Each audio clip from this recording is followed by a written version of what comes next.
Hello, I'm Eric Snodgrass, and thank you for watching this weekly ag weather update brought to you by the North Carolina Farm Credit Associations.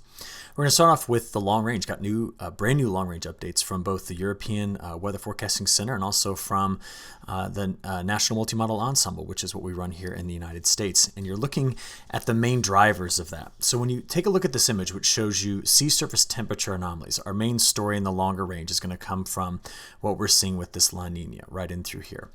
It continues to develop. Trade winds are still quite strong here in the central Pacific Ocean, which is a signal of a developing and strengthening La Nina. And there's still pretty strong evidence that this La Nina will develop and continue to develop until we get to about midwinter. And that would actually be quite typical of this. But there's a second component or piece to this La Nina that I want you to see, and it's in the northern hemisphere. It's the cooler water you've seen through here and the very cold water we've watched emerge over the last 45 days or so in the Gulf of Alaska. Now, whenever you see the colder water in place here with a large warm anomaly in the north kind of central Pacific, this is a very specific ocean temperature pattern which has been researched for a number of years. And we call it the negative phase of the Pacific Decadal Oscillation. Now that basically means there's warmer water extending into this area, all right, and kind of a cool, almost reverse C shape to the ocean temperatures right in through here. That particular setup is what's, I think, going to be most critical to understanding where we're going. The La Nina in the Central Pacific and the negative phase of the Pacific Decadal Oscillation. You can just take a look at this here.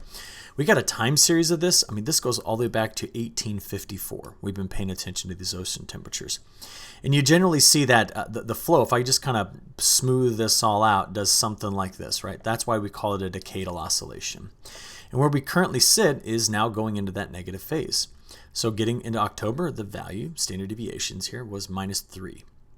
So the point is to say that that's going to be a key factor in determining the setup of the jet stream as we progress through November, then into December, January, February. And what we know about that time period is this. Let me blow this up for you. This is the correlation between precipitation through winter and what we call the PDO, the Pacific Decadal Oscillation. And the way to look at this is that because the Pacific Decadal Oscillation is negative right now, the color bar needs to be reversed. So wherever you see positive correlations, I'll put a D for drier. And wherever you see the negative correlations, I'll put a W for wetter. So you can now see very active Ohio River Valley storm track.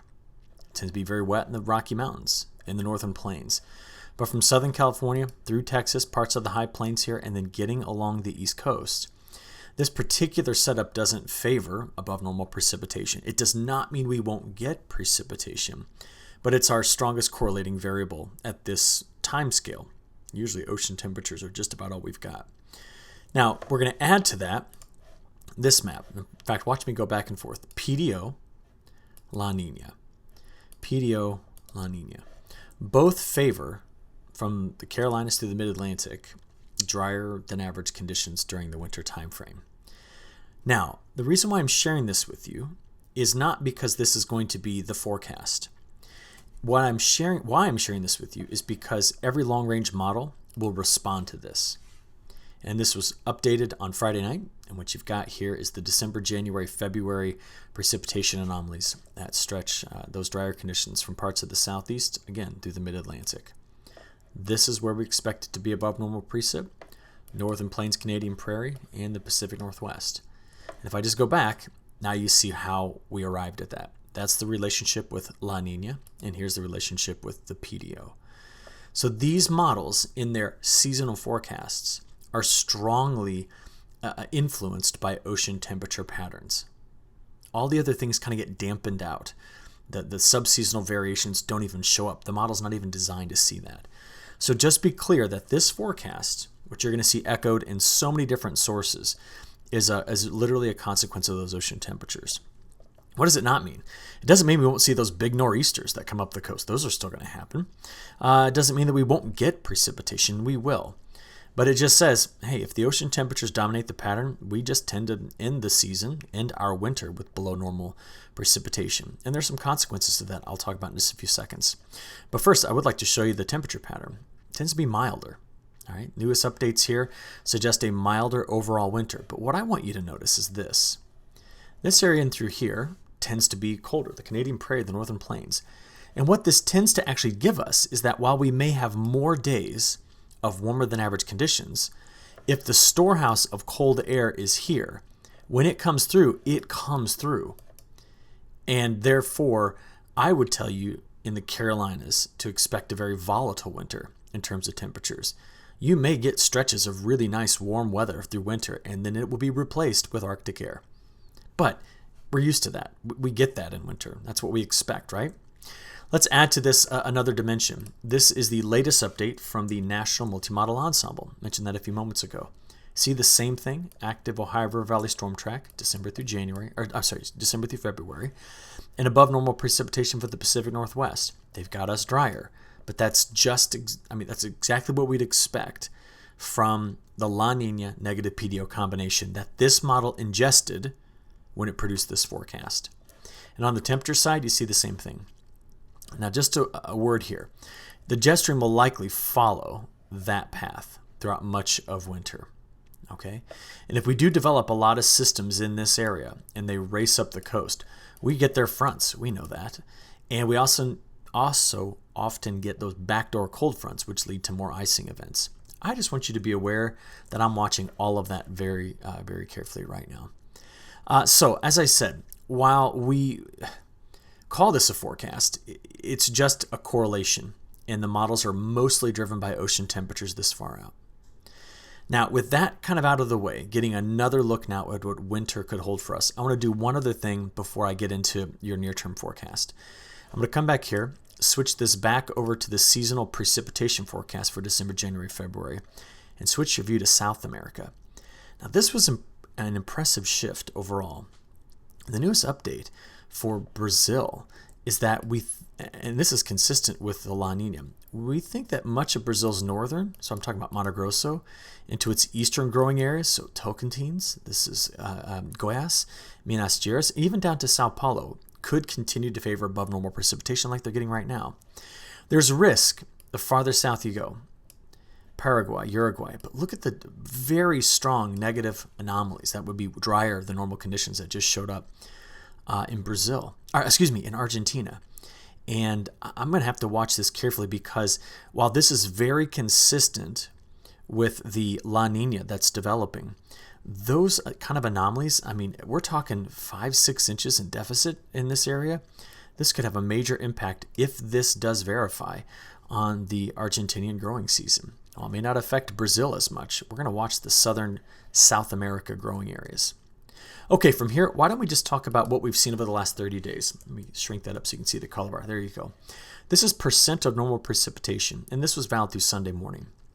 We have a lot of drier area, several drier pockets here in parts of North Carolina. And despite the system that came up over the weekend, I'll show you the effect of that in just a few seconds, we do have drought that has emerged throughout the state over the last month.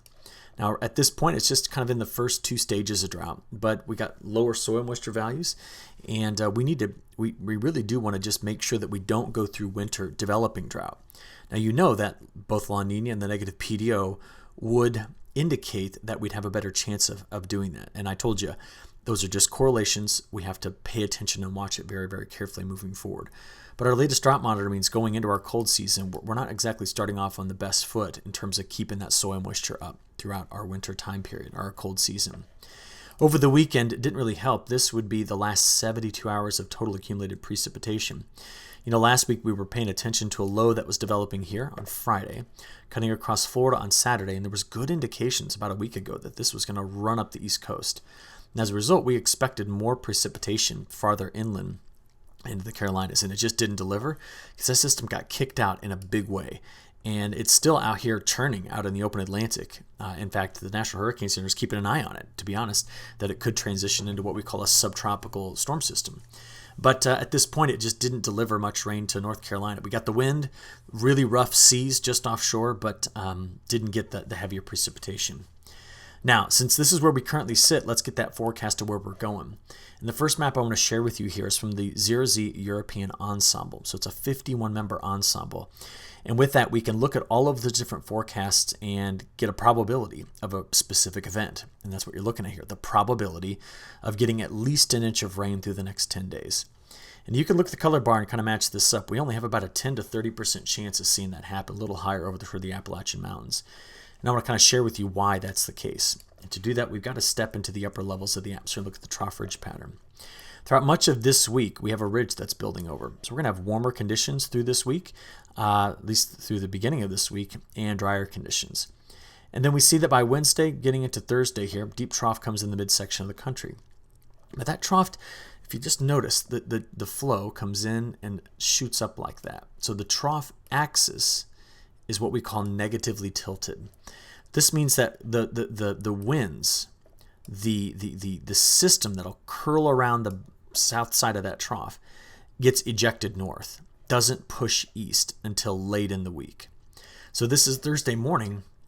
It won't be until we get late in the week that trough deepens over Lake Superior and then starts to cut through. And it's interesting, this always reminds me when we get these big storm systems like this that go toward Lake Superior in November. Just one of my favorite songs, because I'm a weather guy, is The Wreck of the Edmund Fitzgerald by Gordon Lightfoot. And it's a good song to just listen to this time of year. But this is a deep low that's going to be here over the Great Lakes. And that means by the end of this week, we're going to get the front coming through.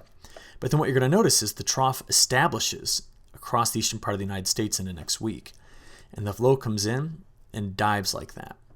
Now, what's important is that this is going to deliver colder air, but it's also going to deliver a lot of convergence in the flow, meaning as we get into week 2, we're going to see drier conditions. So let's kind of walk through all of this. Ready? We know that high pressure is in place today, tomorrow, which is Tuesday, getting into Wednesday and Thursday. So this is Thursday at 6 a.m. Here's the low that's forming over northern Minnesota and Lake Superior.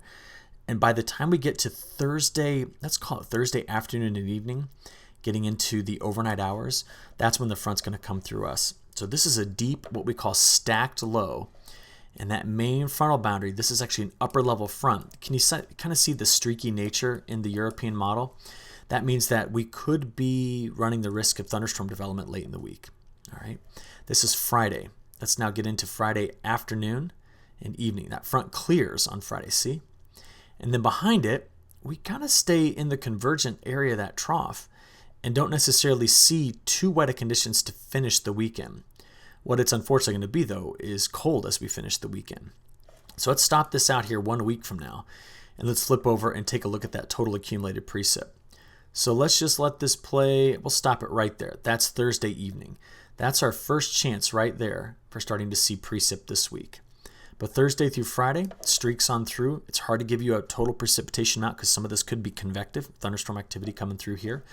But generally speaking, when we look longer term, over the next 7 to 8 days, that's our main event coming through. We just don't add a lot of precipitation to it. So that's it. We're watching the end of this week for our next chance at precipitation. Now, as I stated, we rebuild a ridge west and a trough over the east by the time we get to next Monday. And then playing through next Tuesday, Wednesday, and Thursday, what we end up seeing here is that going out there into week 2, the next system comes through and stays north again. And the point behind telling you that is that it's hard when you get a system this far north to really bring above normal precipitation to the southeast to the Carolinas. And that's why the European model out there to week 2 continues to show near normal to drier than normal conditions. All the actions here. All right. On the temperature side of this, I thought I would just bring up a map that kind of shows you from the 1st of November through the 7th of November, everywhere that's in gray here saw its first frost, according to the RTMA data set. We could have had frost a little bit farther east of that line, just in the low-lying areas or maybe on rooftops and stuff. But this is where we had a measurable frost of temperatures below 32 degrees Fahrenheit. Where are we going with temperatures? Let's take a look at high temperatures now, because we've got Monday's highs in the 60s, maybe cracking 70. Warm on Tuesday, continues that way on Wednesday and Thursday. So we're going to see those temperatures really get up into the low to mid 70s. But you can already see the changeover happening behind this. There's Friday's highs. That's our best chance at rain. And then the cold air comes in behind it. Next Saturday, 59 degrees in Raleigh, 52 on Sunday. That's the trough becoming established. As you look out there, day 5 through 10, all right, so this would be the next few days into next week, we continue to see the cooler than average conditions here as the ridge rebuilds to the west. But what I want to finish with, 2 things. Take a look at this. Day 10 through 15, We have talked a lot this year about how we've not yet built up a big reservoir of cold air in the Canadian prairie. But by day 10 through 15, there are some indications that that's finally going to happen. And what we always watch is for when the cold air builds up here, or here, just anywhere to our north, it becomes a source region that gets pulled through the Midwest and then eventually toward the Carolinas. So I want to keep an eye on this, because by the time we get into that third week of the month, we're talking about having a reservoir of cold air develop and be in place to give us a cold finish to November. And the European weeklies have picked up on this. Ready?